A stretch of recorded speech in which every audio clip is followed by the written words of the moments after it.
porque nadie, salvo aquellos que atendían a la sinrazón terrorista, comprendían las razones de aquel asesinato en diferido.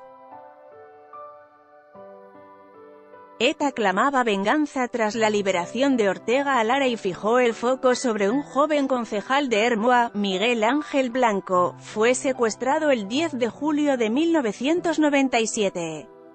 48 horas después recibió 2 disparos con un revólver del calibre 22. Murió el día 13. Esta semana se han cumplido 21 años de esta cadena de acontecimientos. Los asesinos lo abandonaron, agonizante, en un descampado de la localidad guipuzcoana de Lasarte. Allí se lo encontró el sargento de la Guardia Civil Jesús María Justo, el primero en atenderlo. Hoy todavía se estremece al retrotraerse a esa jornada. No se pudo hacer a por su vida. Y eso que Justo era un agente curtido tras una década en los destinos más peligrosos, dedicado a la recogida de pruebas tras cada crimen etarra. Pero aquel joven moribundo era algo más. Era la sacudida que había despertado el espíritu de Ermua y a una sociedad dormida. Miguel Ángel Blanco aglutinaba todas las libertades en el ariete contra los terroristas. Años de asfixia. Merece la pena recordar esos días. Los días de todos, pero especialmente los de Jesús. José Antonio Ortega Lara llevaba más de 500 días secuestrado en manos de los terroristas. El Servicio de Información de la Guardia Civil, por fin, encontró una aguja en un pajar, una pista que les condujo hasta una nave industrial en Mondragón. La organización criminal había planteado un desafío extremo al Estado. Quizás sería más apropiado hablar de extorsión, o se acercaban los presos de ETA a cárceles próximas al País Vasco y Navarra, o se ejecutaba al funcionario de prisiones. La dirección de la banda, como publicó El Español, tenía prevista la publicación de 2 mensajes secretos en las páginas de clasificados del diario Egin para sentenciar el destino del cautivo, y uno, para liberarlo, otro, para matarlo. Los captores, entre ellos José María Uribe Echeverría Bolinaga, debían seguir sus órdenes. Nada de eso llegó a ocurrir gracias a la acción de la Guardia Civil. Las imágenes de la liberación dieron la vuelta al mundo y sacudieron la conciencia colectiva. Un Ortega Lara desorientado, famélico, desgreñado, salía de su agujero. Era la victoria del bien sobre el mal, de las libertades sobre el terrorismo. Y eso, quienes mataban, no podían soportarlo. Por eso esbozaron su plan siniestro. Los investigadores de la Guardia Civil, por contra, respiraban la satisfacción. Un grupo del Servicio de Información se trasladó hasta Madrid para hacer las correspondientes gestiones. Entre ellos figuraba un cabo, Jesús, protagonista de esta historia. Jesús, hoy capitán del Instituto Armado, cuenta parte de sus vivencias en el País Vasco en el libro Historia de un desafío, editado por Península. Allí estuvo destinado desde 1987 hasta 2003. En varias ocasiones sufrió ataques con granadas contra la casa cuartel en la que residía con su mujer y sus 2 hijas. El siguiente relato se desarrolla en Tolosa. Un día iba paseando por Tolosa con mi esposa y mi hija de meses cuando de repente me di cuenta de que un hombre joven nos seguía. Me paré delante de un escaparate y el individuo también lo hizo, pero ante el escaparate de una pescadería. Salimos del casco viejo y observé que él también nos seguía. En ese momento mandé a mi mujer al cuartel y ella no quiso separarse de mí. Le tuve que insistir en que tenía que marcharse. Nos separamos y me di la vuelta. Entonces, ya solo y sin temor a que les pudiera pasar algo a mi esposa y mi hija, comencé a perseguir a ese individuo. Lo hice durante unos minutos, accediendo de nuevo a las calles del casco viejo, donde él se introdujo en el interior de un bar con acceso por dos calles perpendiculares.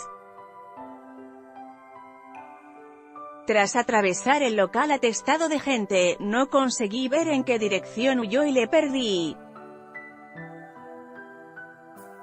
No volví a ver más a este individuo por el pueblo, pero probablemente alguien le habría informado de que yo era guardia civil. De hecho, la matrícula de mi vehículo la tenía el miembro de ETA José Antonio López Ruiz, Cubati. También en aquella época, en la Rico Taberna de Tolosa, dos compañeros más y yo teníamos el título de expulsados de Euskal Herria expuesto en una de las paredes. Años de coacción, de asfixia, saltan las alarmas. Jesús pues, era uno de los agentes que se había trasladado a Madrid para dar novedades de la liberación de Ortega Lara. Como era tradición en el grupo, tenían previsto comer en un asador de Aranda de Duero, Burgos, en su regreso en coche al País Vasco. Pero esta ocasión era especial, además, habían previsto celebrar el éxito con una pequeña reunión en el cuartel de Inchaurrondo. Aquello nunca llegaría a ocurrir. Los terroristas, enardecidos de rabia, ejecutaron su venganza. El funcionario de prisiones fue liberado el 1 de julio de 1997.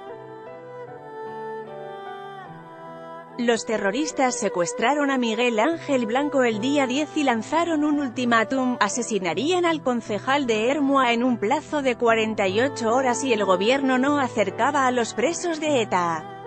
La noticia del secuestro activó todos los protocolos: Policía Nacional, Guardia Civil, cuerpos autonómicos y otras instituciones desplegaron todos sus efectivos en una búsqueda desesperada. El OR contra ETA dio paso al clamor. Difícil no recordar qué hacía cada uno en ese paréntesis agónico, el resultado es de sobra conocido. El gobierno de José María Aznar, con Jaime Mayor Oreja al frente del Ministerio del Interior, no cedió al chantaje. José Luis Geresta Mujica obligó a Miguel Ángel Blanco, esposado, a arrodillarse en un descampado de Lasarte. Francisco Javier García Gastelu, alias Chapote, le descerrajó 2 disparos a quemarropa. Los 2 terroristas eran miembros del Comando Donosti, integrado también por Irantxu Gallástegui Sodupe y José Luis Geresta Mujica. Eran las 16:50 del 12 de julio. Todos los agentes de todos los cuerpos policiales disponibles en Guipúzcoa estaban desplegados. Pero no era fácil dar con Miguel Ángel Blanco y sus captores a la postre, sus asesinos. Un laberinto de carreteras y caminos vertebra las inmediaciones de Lasarte, el lugar escogido para el crimen. Por allí patrullaba Jesús, exhausto, acompañado de otro miembro del Instituto Armado. Miguel Ángel Blanco ya pertenecía a todos, pero todavía más a aquellos agentes que conocían como y en la oscuridad de las fauces terroristas. Los crujidos de la radio escupieron la noticia: un ciudadano habían encontrado al concejal malherido.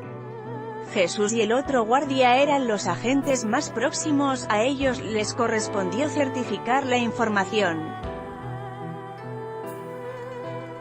Así lo recuerda el hoy capitán de la Guardia Civil: a mí y a un compañero nos tocó barrer la zona de Lasarte, nos repartimos un camino sí y otro no. De repente nos dicen por transmisiones que un cazador ha visto a un hombre en el suelo, estábamos al lado y nos acercamos, era Miguel Ángel Blanco. Lo encontramos agonizando, acababan de dispararle, lo hicieron con un revólver calibre 22, por eso no lo escuchamos.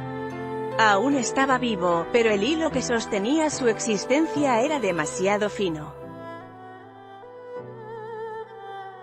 Jesús sigue recordado aquella jornada. Inmediatamente se presentaron una ambulancia y la Policía Autonómica Vasca, la Ertzaintza. A partir de ese momento permanecimos en el segundo cordón para interrumpir lo menos posible.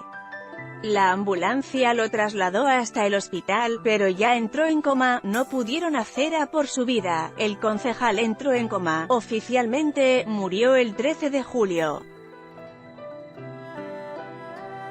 La derrota de ETA. Manos blancas contra el terror, repulsa contra ETA, el despertar de una conciencia colectiva, la bandera de una libertad, el hastío contra el chantaje.